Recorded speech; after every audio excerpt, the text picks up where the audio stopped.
He was a billionaire who trusted no one, not even the woman cleaning his floors.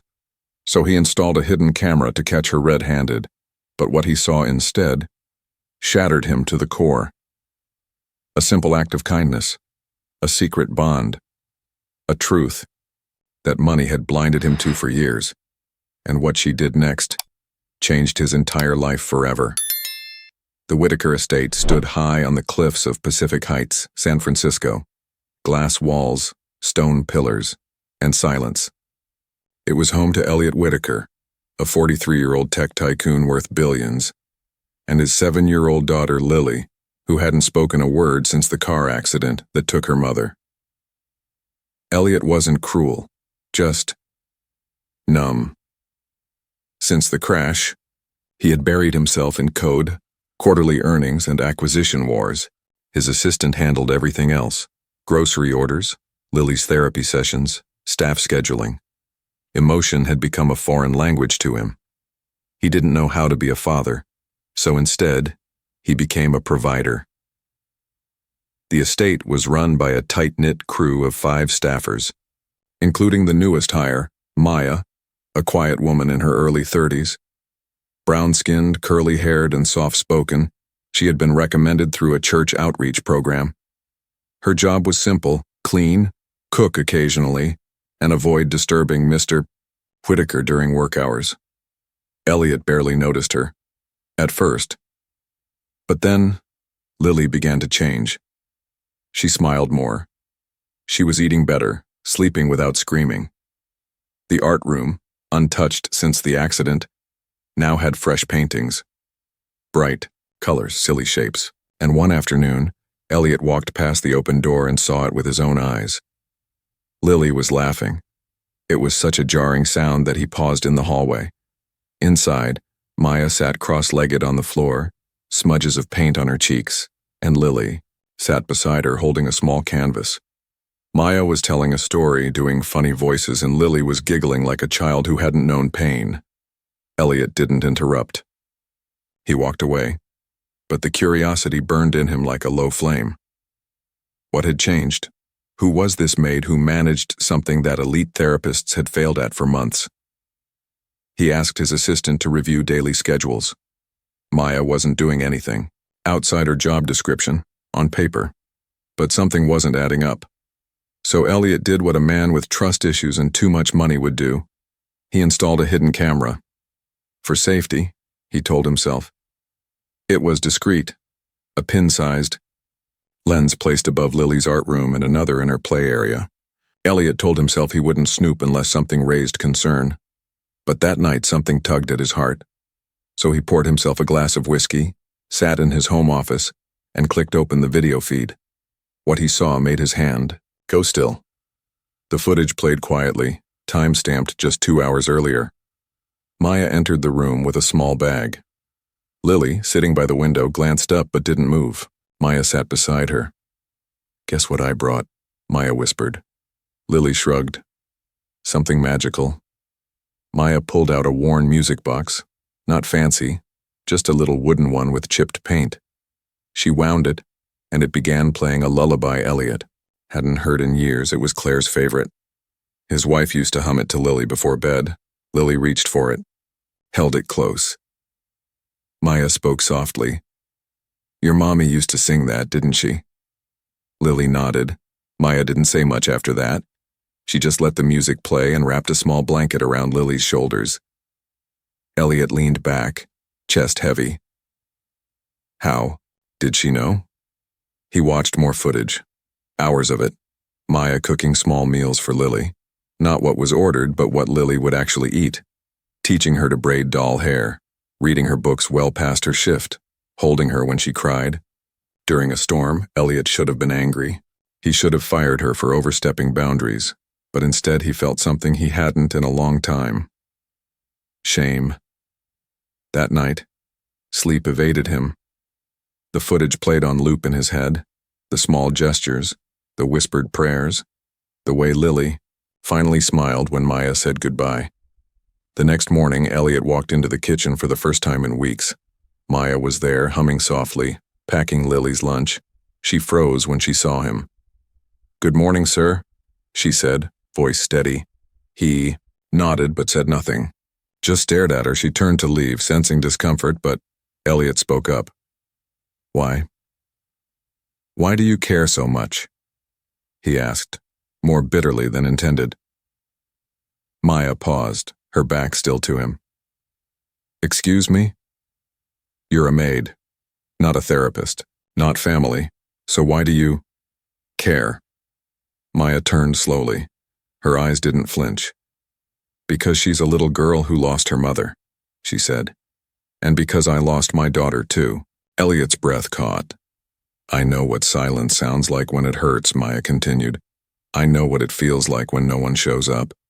She didn't wait for a response, just walked away, and Elliot stood frozen. The next few days in the Whitaker mansion felt different.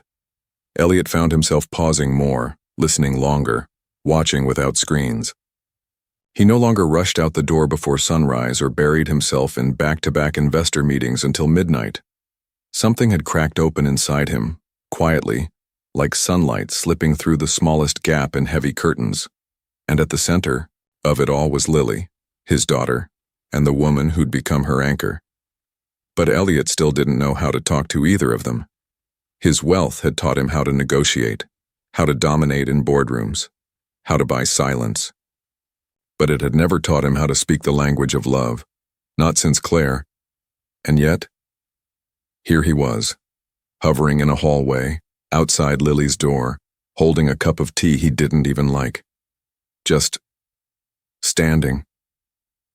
On the other side of the door, he could hear Maya's voice. "Want to try the purple today?" Lily giggled. "Purple's weird." Maya laughed softly. "Weird is wonderful. Let's be weird." Elliot didn't knock. He didn't want to interrupt. Instead, he sat on the floor beside the door, leaned back and closed his eyes. He stayed there for almost half an hour. That evening, Maya found him in the library. He hadn't set foot in it in over a year. "You're sitting in the dark," she said quietly. "I forgot the lights were off," he replied. Maya hesitated, then stepped in, setting a mug on the table. Chamomile. The scent drifted gently between them. "I never thanked you," he said after a long pause. "For what you've done for Lily," she shook her head. "You don't have to." "I do," he insisted, then lowered his gaze. "I didn't know how broken things had become. I thought giving her the best doctors and therapists would be enough." Maya sat across from him, her face soft but unreadable. "There's no manual. For grief, Mr. Whitaker, no blueprint. You were surviving the only way you knew how." He looked at her. Not like a CEO, not like an employer, but as a man confronting the full weight of everything he had avoided. "Don't call me that," he said quietly. "Please. Just call me Elliot." A long silence filled the room, not awkward but profound, like a space being cleared for something new to grow. Maya nodded. "All right, Elliot." He almost smiled. That week, Elliot made a decision. No more watching from cameras, no more silence. If he wanted to rebuild something real with Lily, he had to show up, not as a figure who hovered in polished suits, but as her father. One Saturday morning, he entered the kitchen with purpose. Maya and Lily were mixing pancake batter, both wearing aprons dotted with flour and strawberry stains. Lily paused when she saw him. Her smile vanished, and she gripped Maya's hand like a lifeline. But Maya gently whispered something, and Lily turned back to the bowl. Elliot cleared his throat. "Mind if I help?" Lily stared. Maya smiled. Of course not. The three of them stood together in that sunlit kitchen, pouring batter, flipping pancakes, laughing at the first burnt one. It was awkward, uneven, but real. Lily handed him a pancake shaped like a heart. He took it like a priceless artifact. As the days turned into weeks, things shifted. Elliot made time to read to Lily at bedtime, poorly, stumbling over silly voices, but trying. He let her paint his hands once, turning them into abstract animals. He bought her a telescope after Maya mentioned she liked stars. He was learning. Slowly. Painfully. But he was learning. Maya remained her calm, steady self, never overstepping, never asking for recognition. But Elliot noticed. He noticed the way she sang softly when cleaning, the way she left inspirational quotes on the fridge written in colorful markers, the way she checked the pantry to make sure Lily's favorite snacks never ran out, even the weird ones. And one evening, while Elliot and Lily played cards on the porch, Maya brought them hot cocoa, as usual, and then turned to leave. "Maya," Elliot called softly. She stopped. "Sit with us?" Her eyes flickered with surprise. She hesitated, just for a moment, and then nodded, taking the empty chair beside them. They played Go Fish under the fading gold sky, and for the first time since Claire's death, Elliot felt something he thought he'd lost forever. Peace. But life doesn't stay simple for long. One morning, Elliot received a call from his legal advisor. "You're still listed as the primary guardian for Lily's estate, of course. But in the event of your death—" "Wait," Elliot interrupted. "Why are we talking about that?" "It's standard review, Elliot. We do this annually. It just made me realize, who would care for her? She has no aunts, no grandparents. We have to appoint someone." Elliot leaned back in his chair, staring out the massive office window. A month ago, the answer would have been simple. Hire the best nanny, the best tutor. Find someone with credentials and a six-figure resume. But now, he could only think of one person. That night, as Lily slept peacefully, Elliot stood on the back deck with Maya, both sipping tea. "I updated my will today," he said, voice soft. Maya blinked. "That's morbid," he chuckled. "Maybe, but necessary. And I listed you as Lily's guardian." She turned sharply. "What?" "Elliot, let me explain," he said, holding up a hand. "I trust you with her life. I see what you give. Her. Not just time or energy, but heart. She lights up around you. She's safe because of you. Loved." Maya looked down, her voice breaking. "But I'm just the maid." "No," he said, stepping closer. "You're the miracle I didn't know we needed." Tears filled her eyes, but she wiped them away. "I don't know what to say." "Say you'll stay," Elliot whispered. "For her. And maybe, someday, for us too." The Kessler mansion, once a marble tomb echoing with silence, now pulsed with life. It wasn't the sound of chandeliers clinking or staff tiptoeing across polished floors. It was laughter, music, little feet running down the hall, pancakes sizzling on weekend mornings, stories shared by firelight. It was family. 3 months had passed since Elliot Whitaker had broken through the emotional walls he'd spent years fortifying. In those 90 days, the man who once believed in nothing but business profits had come to understand something far more valuable. Love was messy, loud, inconvenient, and irreplaceably beautiful. But real transformation doesn't come without challenges. One cloudy morning, Lily's breathing turned shallow. Her chest rose and fell quickly, unnaturally. Maya was the first to notice. "Elliot!" she shouted, racing through the hallway with Lily in her arms. Her small body felt limp. "She's not responding." Elliot rushed from his study, heart slamming in his chest. He had been on a call with investors about a $40 million acquisition. But none of that mattered now, not when his little girl looked like she was fading in front of him. The ambulance arrived within minutes. But to Elliot, each second felt like a year. At the hospital, he sat beside Lily's bed while machines beeped a haunting lullaby. Maya never left her side.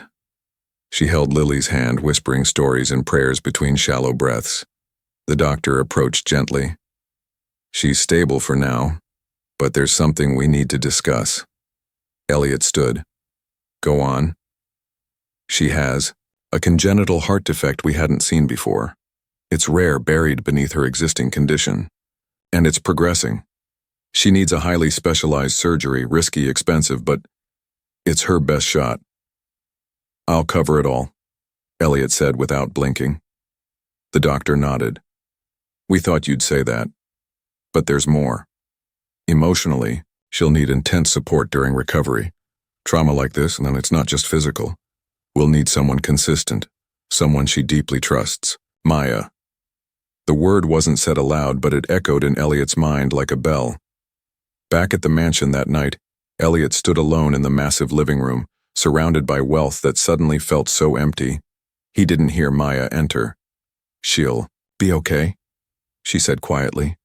"I've never been more terrified," Elliot admitted. "She's the only part of Claire I have left." Maya stepped closer, resting her hand on the back of a velvet chair. "You have more than that. You have her laugh, her strength, her stubborn streak." Elliot turned to her. "How do you do that?" "Do what?" "Make everything feel lighter." She gave him a small smile. "Because I've lived through heavy." He walked toward her slowly. "You saved her life, Maya. Not just today. Every day before that. You saved mine too, and I was too blind to see it." Maya looked down. "You saved yourself, Elliot. You chose to show up. That's the hardest thing for someone like you." He hesitated. Then he did something unexpected. He took her hand. "You don't have to work for us anymore." Her eyes widened. "You're firing me." "No," he said softly. "I'm asking you to be something more." She blinked. "Be family," he said. "Stay. Not because you're needed, not because you're paid, but because you're loved." Her lips parted, trembling. "I can't imagine this house without you," he continued. "Lily can't, and neither can I." Maya's voice cracked. "But I'm just me." "That's exactly what we need." 2 weeks later, the day of the surgery arrived. Lily was wheeled into the operating room holding both their hands. She looked up at Maya, then at Elliot. "You'll be here when I wake up?" Maya kissed her forehead. "Always."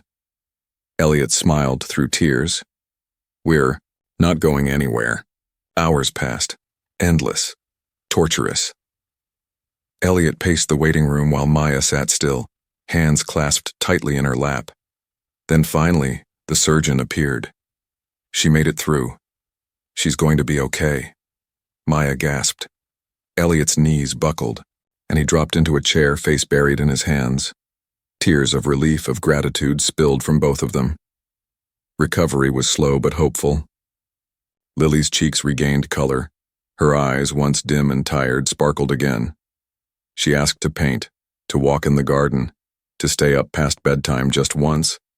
And Elliot? He became a father in the fullest sense.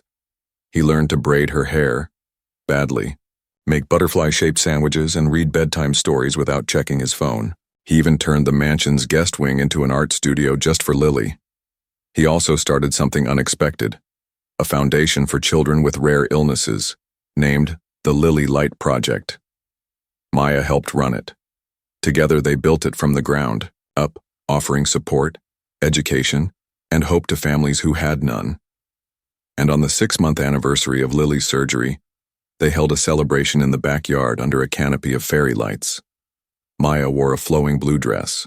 Elliot, a soft gray sweater, no suit, no tie. Lily danced barefoot in the grass, laughing as music played softly. Then, in front of close friends and the very few family members Elliot had left, he did something brave. He stood beside Maya, took her hand, and said, "This woman isn't our maid. She's not an employee. She's the heart of our home, and I love her." Gasps rippled through the crowd, but Maya only stared at him. "You're serious?" He nodded, eyes shimmering. "I love you, Maya. Not because of what you've done for us, but because of who you are. Will you stay? Not just as family, but as my partner. My equal." Tears filled her eyes. She looked at Lily, who was beaming, arms wide. Then she turned back to him. "Yes," she whispered. "Yes." Years later, Elliot would tell the story during keynote speeches, not the boardroom success stories, but this one.